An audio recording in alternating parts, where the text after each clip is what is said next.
Welcome to the Leafy Podcast, helping real estate investors and entrepreneurs grow. Say hello to your hosts, Jennifer Gligoric and Brian Price, founders of Leafy Legal Services, teaching you how to protect your assets, grow your business, and manage your wealth. Let's start the show.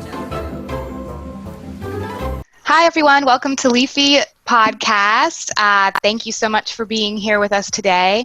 I'm the podcast manager, TAMMY, and joining me today are our hosts, CEO and COO of Leafy Legal, Brian Price and Jennifer Gligoric. So thank you both for being here. We have an amazing guest. We are so excited. This podcast episode is going to be a really amazing one to listen to. So I will go ahead and just pass on to Brian and Jennifer to get started. Well, today's podcast guest has actually been on the show before, but y'all wouldn't know because I managed to lose it. And what's worse, it was one of the best ones ever. So this guest is this co-CEO and co-founder of Real Wealth Network. She's an active real estate investor, a licensed realtor, a certified coach, former mortgage broker, and she's the past president of American Women in Radio and Television. So needless to say, she has a lot of really cool stuff that I just wanted to share so bad, and I'm so excited that she's agreed to be back on the show with my gaffe. She also was listed as one of the 100 most intriguing entrepreneurs by Goldman Sachs. So, I mean, I was just dying that we lost it. So Kathy Fettke, it's Kathy Fettke with Real Wealth Network, and I just want to thank you so much for coming back on the show. You bet. Thanks for having me. So today you're in New York, but when we talked to you, you were in Malibu because that's where you reside now, and that's where all your fun stuff happens. So tell me a little bit about one of the most interesting things about your background, or what I just loved, was how you changed your life. And you had this story about not having a Christmas tree. So will you tell us a little bit about that again? Because I just want people to hear it because I found it so inspiring. Yeah, it was a defining moment for me when Rich and I bought a new house, our first house, moved in, paid too much. It was over our heads, but we managed to make it work. But we didn't have any money left over really to furnish it or to get a Christmas tree, and it was Christmas. And so one day we were just at home working, and I look outside and this truck pulls up and all these guys get out and they get their ladders out, and I go out on the balcony to find out what was happening. And they were lighting our house. It was getting all lit by professional Christmas lighters. And that I see my friend come out and he's like, "Hey, just wanted to give you a housewarming and light up your house." Then he left, came back with a Christmas tree, dragged it into the house, set it up, got that lit. And he's like, "Ho, ho, ho, Merry Christmas." And Rich and I were shocked. We didn't expect it. We didn't ask for it. He just showed up with this great gift. And then when he was walking out, he looked down in the corner and there was this fax machine, which was a thing at one time. It was a fax machine with, it had a little $50 thing on it because I was going to sell it at a consignment store or something. And he goes, "Oh, wow, are you selling that?" And I'm like, "Yeah." And he's like, "Oh, I really need a fax machine." And I was like, "Cool, it's $50. And he just dropped his head and was like, "No, thanks," and walked out. And it was in that moment that I realized I had a problem. Here was my friend who was just so open-hearted, so full of generosity, and he was very successful. And, I think a lot of his success came from being such a giver and so generous. And I was holding on to every penny, not generous because I was feeling fearful and having a scarcity mindset. And it was just I just knew in that moment I needed to learn about money and how to be generous, and that would open up sort of the faucet for me.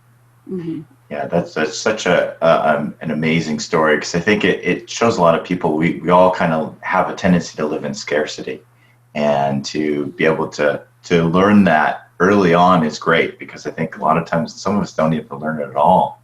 Yeah. And so from learning that, what have you changed in being able to grow in your own business and things like that? How have you used that, lesson in life from now on. In so many ways. I mean, just in building a business, being generous with your staff, these are people that are working for you and helping you build wealth, helping grow your company, and having them, being generous with them. So one of the ways that we've done that is created profit sharing.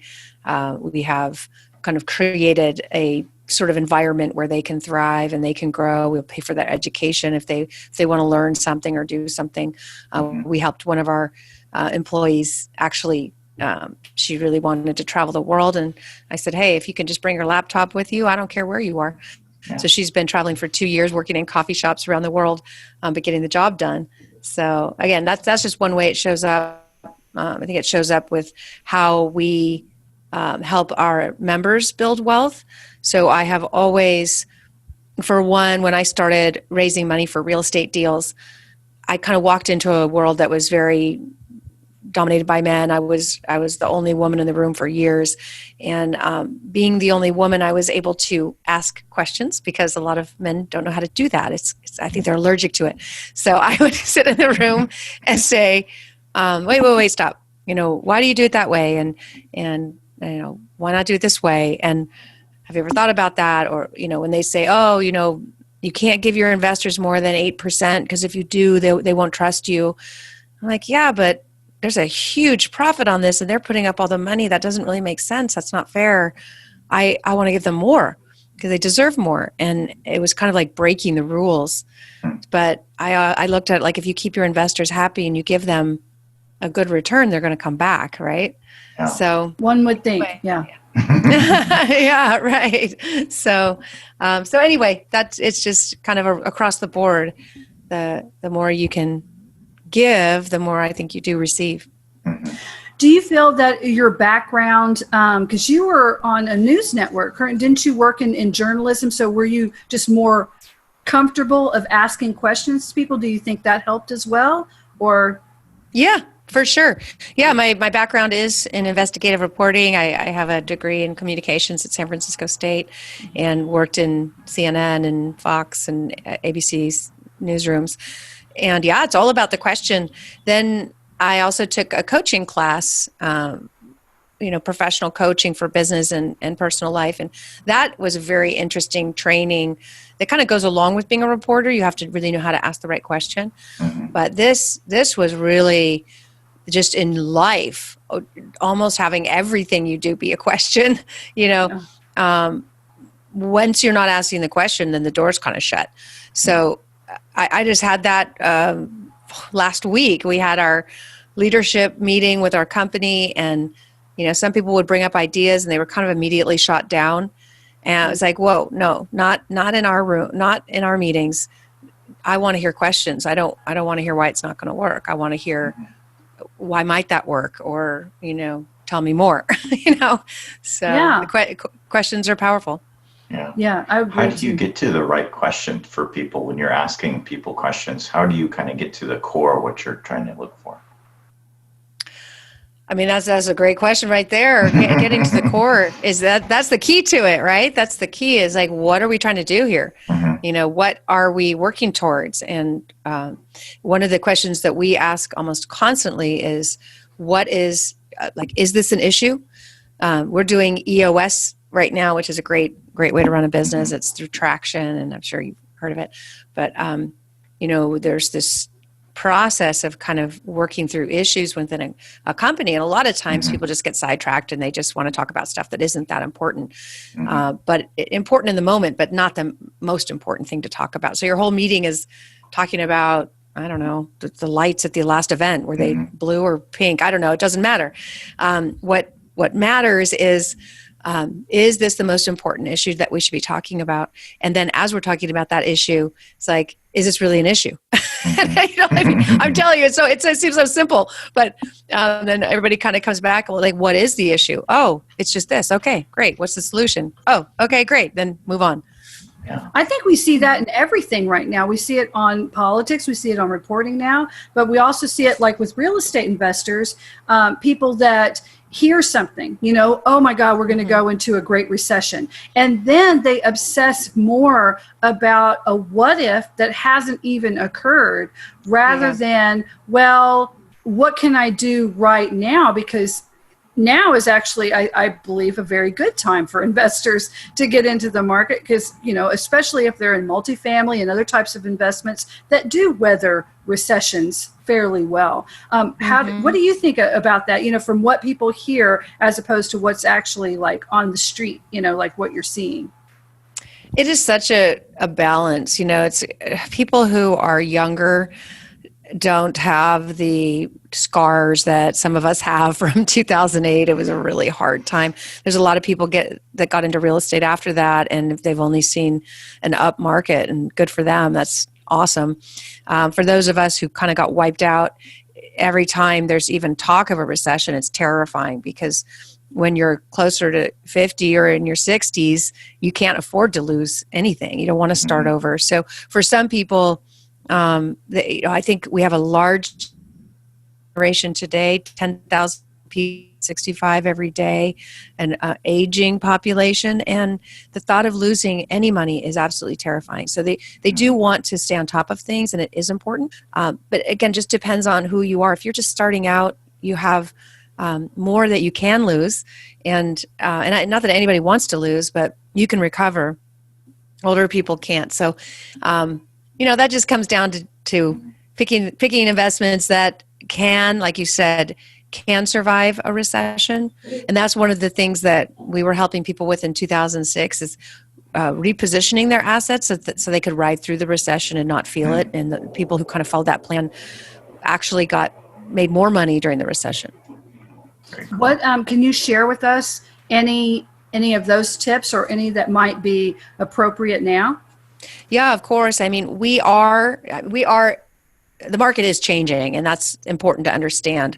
So right now, we are at a time when there's been a 10-year run-up of prices, and that's awesome for people who have been able to enjoy that. What happens is you eventually reach a ceiling, and that ceiling is the affordability ceiling, and that's what we've hit in most of the country. So the idea that home prices or rents can continue to rise is questionable. So that if we're talking about questions, that's the question to really be asking is, do these assumptions I'm making make sense with this changing economy? They might have made sense 5 years ago or even last year, but they might not now. So basically, we are at the top of the market. And that doesn't mean that there's a crash coming, but it does mean that we've hit a ceiling. And it will be a while before prices and rents can go up that much further. So if you think that you're buying a piece of property and it's just going to go up in value, that might not happen for a while. If you're buying a property and fixing it up and flipping it and hoping to get a higher price, you might not get that higher price. And the biggest issue I see, this is a huge problem, is people buying apartments. I mean, there's like an apartment frenzy now. Everybody wants an apartment, and for good reason. People who bought apartments over the last 10 years have become multimillionaires if they did it right.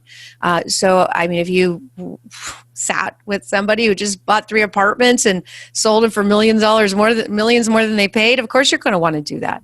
The problem is it may not work that way for you. And the reason is, let me give you an example. Ken McElroy, I just interviewed him on my podcast on the Real Wealth Show. He owns 10,000 doors. He's like the apartment guy. Robert Kiyosaki invests in his deals. He's a rich dad, poor dad advisor. Mm-hmm. And I had him on to talk about what's going on and how the market's changing. He said out of his robust portfolio, they decided to sell the bottom 10%, the lowest performing apartments, but he sold them at the highest price at 4 caps. And he said, let's just see if someone takes them. Well, they sold immediately. And he's just scratching his head like, how are they going to make any money? Yeah. And, no idea. These were his worst performing ones. He kept the rest, but who bought those? Well, what was interesting and scary is somebody came to him and said, hey, I want to know if you'd invest in my deal. And he looks at the PPM, the private placement memorandum and the operating agreement of this thing, and it's one of the properties he's selling. So, of course, it's all done in LLCs. So that somebody found his property, repositioned it, had an offer on it, and brought it to Ken to buy when Ken was actually the seller. And the funniest thing is Ken's like, okay, well, let me read what they're saying about my property. And it says, the PPM says what all PPMs say. Oh, this landlord didn't know what they were doing. They didn't raise rents. It needs to be rehabbed.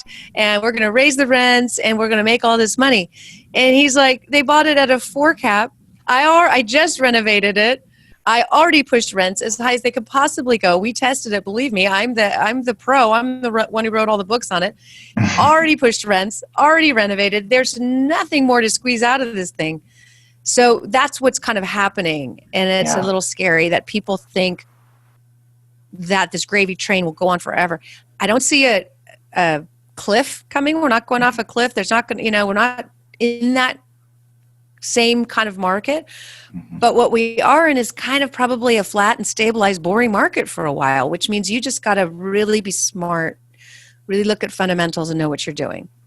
Yeah, like Robert Kiyosaki says, he says, don't invest for capital gains, invest for cash flow. So this market's probably indicative to that exact advice. Do you think that the rents will go down, or will they kind of remain the same, or maybe slightly increase over this next period of the real estate market? It really depends on the market. It always comes back to demand, supply and demand. Some markets are a little top heavy in terms of too much inventory in apartments. And other markets are, creating massive job growth, and they're going to need more inventory. We're building homes and hopefully more apartments in the Reno, Nevada area because they are creating so many jobs and there's just not enough housing, and it's mountainous terrain. It's difficult to build. Hardly any land available that's buildable. So that's kind of an area where we see a lot of things in play: massive job growth, massive population growth, not enough land to even develop on. So you've got, the restrictions of the mountains, and yet no state income tax. It's 3.5 hours away from the Silicon Valley. So we see that as an area where there's going to be demand for a long time. But then there's other areas that people should be a little more cautious, where too many builders have come in and we might have too much supply. Right. I see a lot of people in my head doing what I did and taking out their pen and going, Reno. It's a small market. Any other pockets you think are in kind of more growth mode than necessarily just staying still? Or? Well, according to John Bird's Real Estate Consulting, he consults builders and he's got so much data. Great person to follow. All of his charts show that the demographic trends over the next 10 years are moving to the southeast. And for many reasons, you've got, like I said, 10,000 people turning 65 every day. I'm in New York City right now, and there's a huge sale at a store down the street. So I went and I'm like, why is this store going out of business? And then the lady was like, oh, a lot of stores are going out of business. I'm going to lose my job, and I'm just going to get out of New York, and I'm going to Florida.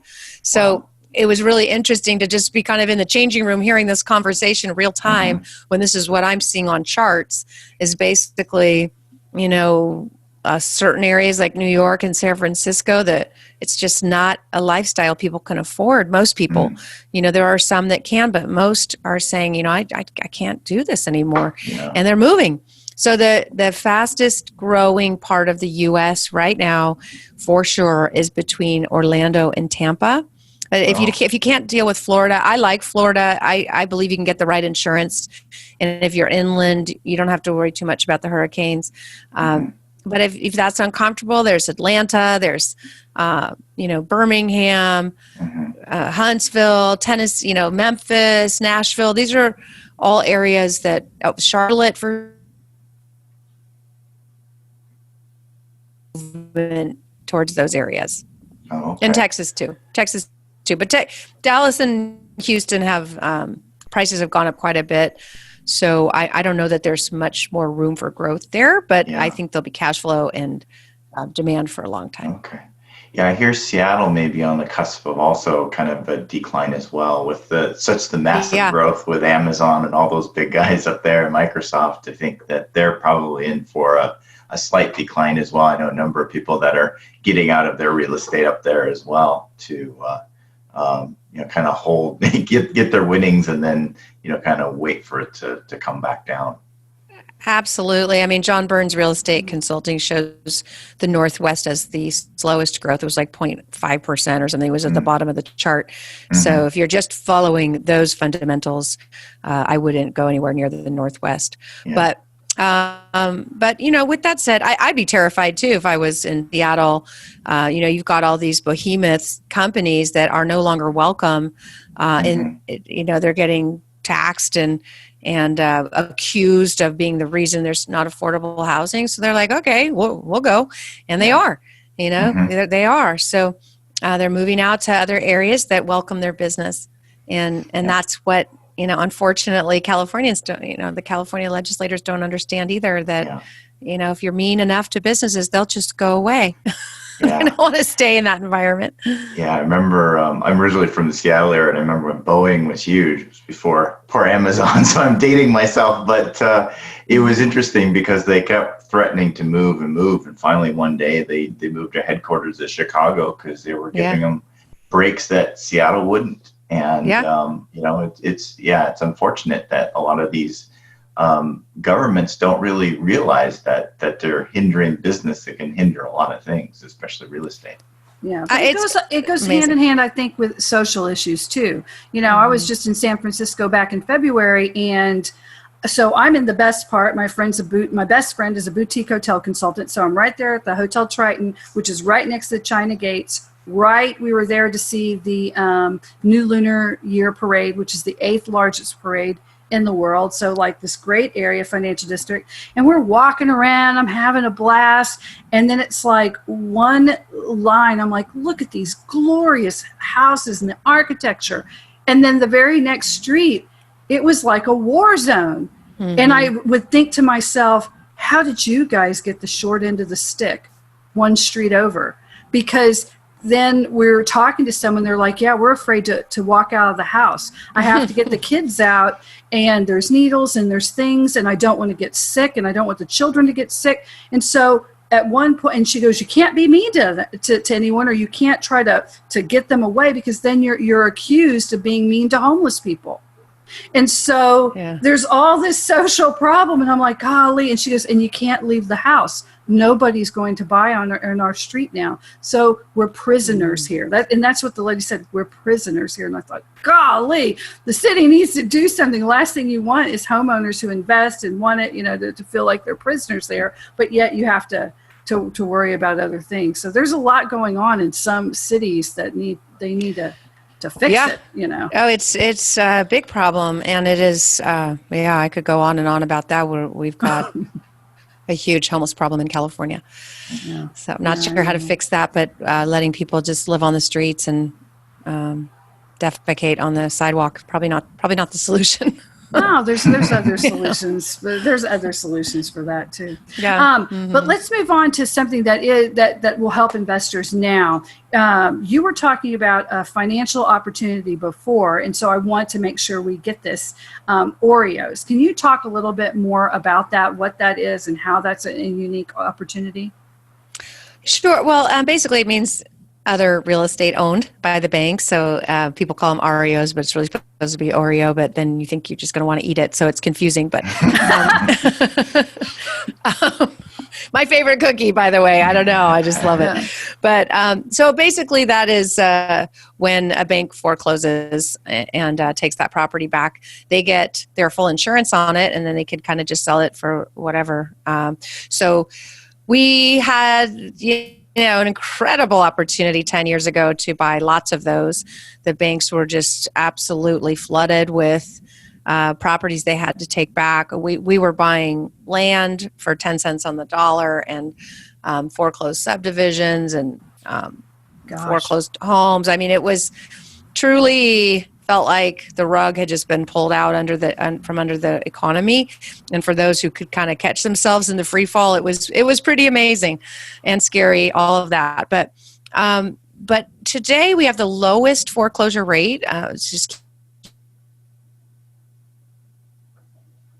decided that it's not the best, plan. Oop, can you hear me okay? Yep. Can you guys hear? Okay, good. So I don't think we're ever going to see that again, quite honestly. It was a moment in time where, as I said on many, many news shows, this is the greatest transfer of wealth in history. People can buy stuff for so cheap. And since then, prices have gone up substantially, 2, 3, even 4 times what people paid for them just, 5 to 10 years ago. But banks have learned a big lesson. They're not interested in doing that again. Now they actually have repair companies. I mean, these are things if they took back a house that needed repair, they would just sell it for super cheap. And now they have repair crews and they fix it up. Now they're kind of like competing with flippers. They are fixing them up and selling them at higher prices. So, this idea that we're going to just have this onslaught of foreclosures again in the next downturn, I hate to burst anyone's bubble there, but I don't think it's coming. You'll be waiting a long time. There may be. Yeah, sorry about that. It's not going to happen. Because here's the thing. In the last 10 years, people have had to qualify for the loans that they're in. They are locked into low payments. They have home equity. Home equity is at a I don't know about an all-time high, but it's high. Yeah. So if people lost their job, they're not going to walk away from their house that has all this home equity and has a lower payment than rent. And people to pay more to live in a worse house. Plus, it wasn't quite a thing. Now you could just have a stranger come live in your house and help you pay for it. So it's just, a very different scenario. If you're sitting around waiting for a foreclosure, you're probably not going to get it. You might be able to get some great deals with non-performing notes. That is something that banks are still unloading. I do think that based on the story I told you earlier, there's some really dumb multifamily deals out there that will implode. So I would say in about 2 to 3 years, we would probably be able to pick up some of those. Yeah. But I think of the housing market in general, at least single family homes, it's just entering into a changing market, but that changing market is just kind of boring. It's stable, no headline news. The media is dying to have something horrible to say about it. But, they're like, housing slump. And then I look, no, it's just the speed at which prices are going up has slowed. It's a slower growth market, but there's no slump. It's just normal. We haven't seen normal in so long, people don't know what it is. But normal means that you actually have to fix your home up, probably take you 6 months to sell it. It doesn't sell overnight. There's effort involved. Whereas last 10 years, you could just put a sign up and sell it, Yeah, get the HGTV flipper dream, right? It all happens. Well, I can do it in 30 minutes right now. There's a lot of work that goes through with those houses and things like that. Yes. Well, I want to thank you. We've been talking to Kathy Fettke, and if you want to get more education, because she is on a mission to educate real estate investors so that no one has to lose a penny in the real estate market. So you can go there. She has an incredible network of people. They have pooled investors. Anything you really need to know, you can go to realwealthnetwork.com and talk to Kathy Fettke. So we're going to be ending up right now. But Brian, do you have like a final question for Kathy before we go? Yeah, Kathy, if, with the market the way it is, if someone wanted to get started in investing in real estate, what would be kind of the number one thing for them to get started with? All the mistakes I've ever made have been when I dove into something I didn't understand completely. So the first place is to study. There are 20, maybe 30 ways that you could make money in real estate. I mean, it can be retail, commercial, apartments, notes, and there's so many ways that you can make money. So I think initially just kind of getting an idea of what it is you're trying to do. In my book, Retire Rich with Rentals, I kind of talk about this. Like the very first thing you need to do is figure out what you want and what you have to work with. And that will determine which way you go. So in other words, if you have a bunch of money and not enough time, you probably need to invest in someone else's deal. You get to be the passive investor. If you have a lot of time and no money, you probably need to be the one who gets your hands dirty. So there's different ways to go, but the first one will be to figure out what it is you really want to create and what you have to work with to get there. And again, in my first 2 chapters of my book, I kind of go through how to define that. And from there, you pick your vehicle of choice and go for it. I think that's great advice. I think you definitely want to get educated, and you want to do something that you're truly interested in as well. As any investment, you want to spend the time to really understand it. It's not just about making the money. It's, fully understanding what you're getting yourself into, because the first deal may go good, the next one may go sour, but if you know what you're doing, you can make a much better judgment on what the right investment is for you and what's the right deal. And how can we find your book? Retire Rich with Rentals is on Amazon. Okay. And then at realwealthnetwork.com, it's free to join. And I have just an enormous amount of content there that's free. Where the best markets are, what the checklist is to make sure that you're doing things right. Economic stuff, all sorts of information that's free. And of course, my podcast, The Real Wealth Show. Okay, great. Well, we're definitely going to check it out. I'm Awesome. so glad. I want to thank you again, Kathy, for coming back on and getting all this information out. I know that there were other things that I wanted to ask you, but you can talk to you forever, so we have to pick and choose. But Thank maybe we'll be on again. Anyway, Awesome. Tammy, take it away. Okay. Yes. Thank you so much, Kathy, again for being on. I literally ran out of paper to write show notes on. Everything was such a wealth of information. So, Thank you. And I will have Kathy's contact information so you can get onto her website and her book link in our show notes so that we can share that with all of you. And thank you so much again. And thank you, Jennifer and Brian, for being on with us. And if you are looking for us on social media, we're at Leafy Legal. And if you do have any comments or questions that you would like me to relay to Kathy for you, or if you have any other guests that you would like us to have on the show, please email me at TAMMY, TAMMY, at leafylegalservices.com, and I will get right back to you. So thanks, everyone, for listening, and have a wonderful day. Bye-bye. Attention real estate investors and entrepreneurs. Did you know that real estate investors are a primary target for lawsuits? According to the National Survey of the Court data, 25% of Americans risk being sued in their lifetime. However, if you are a real estate investor, you have a 95% chance of being sued in the next 20 years. Leafy Legal Services helps you protect your assets and strategically grow your business and wealth. Leafy Legal Services are experts at the Series LLC and Delaware Statutory Trust, two of the newest and most ideal legal structures for real estate investors. Leafy Legal Services have the most personalized and affordable solutions for setting up LLCs. Property owners are always at risk when it comes to their assets. Anonymity is so important. If you own just a rental house and you own your home, you have to protect yourself and your properties from any potential legal issues. Leafy Legal Services have the right solutions to make sure you are happy and feel secure.